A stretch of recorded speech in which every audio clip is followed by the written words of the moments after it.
नमस्कार, KCN news में आपका बहुत-बहुत स्वागत है। आज हम साउथ एक्स दिल्ली से लोकप्रिय समाज सेवी रमेश अग्रवाल जी से क्षेत्रीय मुद्दों पर सीधी बात करेंगे। रमेश सर, बहुत-बहुत स्वागत है सर आपका केसीएन न्यूज़ के अंदर। सबसे पहले हमारे दर्शकों को बताएँ, श्री राम कथा आप कब से आरंभ करवाते चले आ रहे हैं? कुछ हमारे दर्शकों को बताएँ सर। दक्षिण दिल्ली में 1997 से हम लगातार प्रतिवर्ष श्री राम कथा का आयोजन करते हैं, जिसमें हमारे सभी अग्रवाल समाज, ब्राह्मण समाज और सर पूरा समाज जुड़ जाता है। पहले हम ओपन में कराते थे, काफी हजारों की संख्या में लोग आते थे। अब हम 7 साल से श्री फोर्ट ऑडिटोरियम में करा रहे हैं, क्योंकि बारिश वगैरह का बहुत ही परेशानी होती है लोगों को। तो श्री फोर्ट ऑडिटोरियम में भी 2500 की कैपेसिटी है, फिर भी हमारे यहाँ और 200-300 आदमी ज़्यादा आ जाते हैं। और 8 दिन का कार्यक्रम है इस वर्ष हमारा ये, और 9 दिन का भी किया हमने, 7 दिन का भी। जैसे जैसे हमें ऑडिटोरियम मिल जाता है उन्हीं इतने दिनों का हम कर लेते हैं। हमारे साथ पूरे साउथ दिल्ली के अग्रवाल समाज, ब्राह्मण समाज और सभी समाज के लोग जुड़े हुए हैं, क्योंकि ये राम का काम है और राम ने ही सब कुछ दिया है हमें। ये आज़ादी का एक रूप है। राम को मानने से हमें ऐसा लगता है कि हमारे अंदर कोई शक्ति है, और राम के बिना कुछ भी नहीं है। तो हम श्री राम कथा को इसी माध्यम से श्री संत प्रवर विजय कौशल जी महाराज के मुख के द्वारा हम सुनते हैं, और 1997 से उन्हीं से हम सुनते हैं, क्योंकि वो साधारण भाषा में और कथा करते हैं और लोगों को समझ आती है। वो आपके जीवन की शैली को श्री राम कथा से जोड़ते हुए सब कुछ सुनाते हैं और लोग पूरा उसका आनंद लेते हैं। वहीं अग्रवाल सर, आपसे जान लें, गैदरिंग की बात करें, कितने श्रद्धालु कितनी तादाद में उपस्थित होते हैं? देखिए, पहले ओपन में होती थी तो 4-5 हजार आदमी व्यक्ति सब आ जाते थे। अब हमारे पास 2500 की कैपेसिटी का श्री फोर्ट ऑडिटोरियम है, तो इतने आदमी तो आते ही हैं 2500, और 100-200 नीचे ऊपर बैठने के लिए भी आ जाते हैं, तो 3000 की संख्या हमें ऐसा लगता है। और बाहर बैठ के भी बहुत लोग सुनते हैं। जब आप पहले प्रथम बार आपने ये कार्यक्रम आरंभ किया था सर, तो पंडाल वगैरह लगाते थे? पंडाल लगाया था, टेंट लगाया था, बारिश का भी खतरा होता था और अप्रैल का महीना था वो। तो हम महाराज जी की कथा थी हापुड़ में, हम वहाँ मिलने गए। हमने कहा महाराज जी मौसम खराब हो रहा है। उन्होंने कहा तुम्हें क्या चिंता है, भगवान श्री राम की कथा है, वो अपने आप देखेंगे। बिल्कुल। तो ऐसे संत मिलने भी मुश्किल है। एक बहुत ही साधारण भाषा में, हर आदमी के दिल को छू लेने वाली भाषा में वो श्री राम कथा का यहाँ पर आयोजन होता है और बहुत आनंद लेते हैं।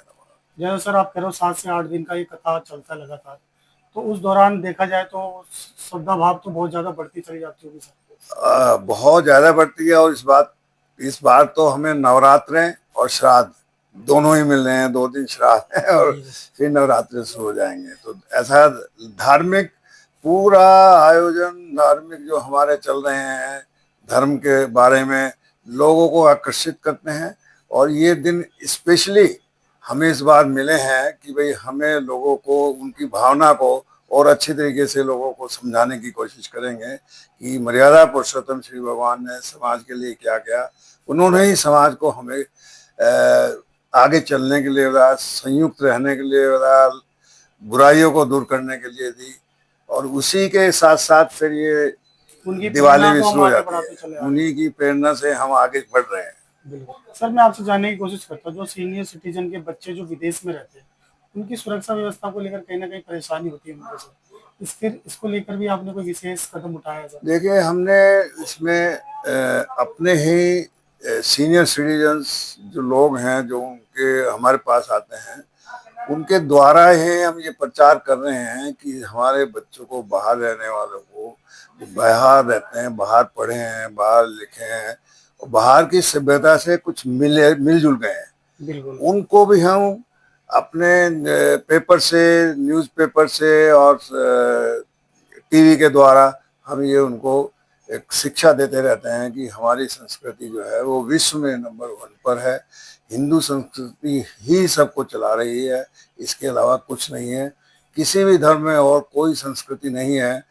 वो आप समझिएगा कि अपने पावर दिखाने के लिए, भेड़ चाल दिखाने के लिए दूसरी जातियों के लोग भी जो हैं वो यही करते हैं। हिंदू धर्म को सबके लिए है, अपनाना सबको चाहिए। फिर भी ये आज के युग में जो ये हमारी एजुकेशन चल रही है, इसमें थोड़ा सा बदलाव लाना पड़ेगा। बिल्कुल। क्योंकि पहले आप देखिए संस्कृत में, और जो ब्राह्मण लोग पढ़ाते थे, उनसे एक संस्कृति घरों में आती थी। और आज भी ब्राह्मण के बिना हमारी पूजा नहीं होती। दिवाली का पूजन हो, कोई भी पूजन हो, कोई चीज निकालनी हो, पंडित जी को पहले बुलाएंगे, खाना खिलाएंगे, श्राद्ध है। ऐसी संस्कृति तो कहीं है ही नहीं। बिल्कुल जो क्योंकि हमारे हिंदू हिंदू लोग जो इकट्ठे हैं, वो उस संस्कृति की वजह से हैं। माता पिता हैं, प्रणाम करते हैं, चरण छूते हैं, हर तरीके के बच्चे हैं, हर तरीके की। देहात भी आज की दिनों में जो देहात के लोग थे वो इतना जागरूक नहीं थे। अब देहात के लोग भी जागरूक हुए जब से ये राम जन्मभूमि का और मथुरा जी का, कृष्ण भूमि जी का ये जो प्रचार हुआ है, उससे हर आदमी धर्म की तरफ दौड़ रहा है। अब कभी भी कोई भी हमारी जन्माष्टमी हो, हमारी दिवाली हो, हमारी भैया दूज हो, आप मंदिरों में लाइन की लाइन देखेंगे, बिल्कुल कहीं भी हो। और रोजाना भी अब ये भी हो गया, हर मोहल्ले में मंदिर हो गया। लोग अब मंगलवार को जाते हैं, शनिवार को जाते हैं, और भी दिन कोई उत्सव होता है, होते रहते हैं उत्सव। वहीं अग्रवाल सर आपसे जान लेंगे, बाढ़ पीड़ितों के लिए कुछ कहना चाहेंगे सर, जो पंजाब में इतनी बाढ़ आई है सर? देखिए, ये आपदा है, हमारे कर्म है जो हमें दुख देते हैं। ये ईश्वर की आपदा तभी आती है जबकि हम थोड़ा सा विचलित हो जाते हैं, अपनी संस्कृति को छोड़ देते हैं, अपने भाइयों से दूर भागने की कोशिश करते हैं, उनका अच्छा बुरा नहीं देखते, अपना भला देखते हैं। ये एक समस्या है हमारे लिए। अगर हम इसको सही कर लें तो भगवान भी खुश होगा और ये आपदाएं नहीं आएंगी। ये नेचुरल बात है, कहने की बात नहीं है, ये प्राकृतिक है। प्राकृतिक आपदा जो आती है हम जब गलत होते हैं तभी आती है। तो आप ये कहना चाहते हो जो अगर जो जो आपदा आई है इसका कहीं ना कहीं इंसानी जिम्मेवार है सर? हाँ बिल्कुल, इंसान जिम्मेदार है। आदमी, आप देखिएगा हमारे यहाँ ये लिखा है, जो हमारे पूर्वज थे शिकार करते थे, मगर शिकार को खाते नहीं। शिकार उनका शौक था, राजा महाराजाओं का। आज की डेट में नरभक्षी बनते जा रहे हैं। नरभक्षी बनते जा रहे हैं। उन्हें ये नहीं पता क्या खाना चाहिए, क्या नहीं खाना। अरे वनस्पति दी है, हर तरह की वनस्पति कुदरत ने हमारे बहुत पास कुछ है। दिया है सर। कुदरत ने ऐसा कुछ दिया है कि आप उसका धन्यवाद नहीं कर सकते। बिल्कुल आप तो उसको 24 घंटे अगर याद भी करें तब भी बहुत है। बिल्कुल। जहाँ बैठे जय श्री राम करें, जय श्री कृष्ण करें, किसी की भी देवता का, देवी देवता का नाम लें, उसको नमस्कार करके अपना कार्य शुरू करें, तो फिर खुशहाली है, खुशहाली है। बहुत बहुत स्वागत है शर्मा जी आपका हमारे केसीएन न्यूज के अंदर। सबसे पहले हमारे दर्शकों को बताएं, जो ये श्री राम कथा का आयोजन आप लोगों ने करवाया है सर, कुछ हमारे दर्शकों को साझा करें सर इस चीज को लेकर। जी, छोड़ दीजिए। सबसे पहले तो मैं आपका अभिनंदन करता हूं कि आपने समय निकाल करके हमारे पास में आए और कथा के विषय में कुछ जानने की प्रयास किया। धन्यवाद। ये हम सभी का, जो समाज का बड़ा सौभाग्य है कि हमें ऐसे सिद्ध प्रसिद्ध कथाकार पूज्य कौशल जी महाराज के श्रीमुख से राम कथा का कि गंगा में हमें गोता लगाने का अवसर मिल रहा है। हम बड़े इस बात का गर्व भी महसूस करते हैं कि आज के इस वातावरण में और जो व्यस्त जीवन में हम अपना ऐसा समय निकाल करके और भगवान, मर्यादा पुरुषोत्तम भगवान की जीवन कथा से अपने जीवन को भी सफल बनाने का और करने का प्रयास करेंगे।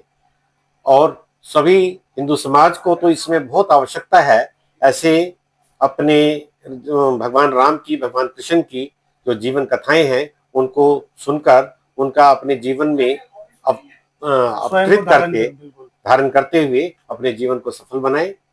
आज के समय में राष्ट्र को भी, हमारे हिंदू राष्ट्र को भी, राष्ट्र का चिंतन करने के लिए भी हिंदू समाज को बहुत आवश्यकता है। हिंदू समाज का एकत्रित होना, संगठित होना बहुत आवश्यक है। तभी हम अपने इस राष्ट्र को एक विश्व गुरु की श्रृंखला में लेकर के आ सकते हैं।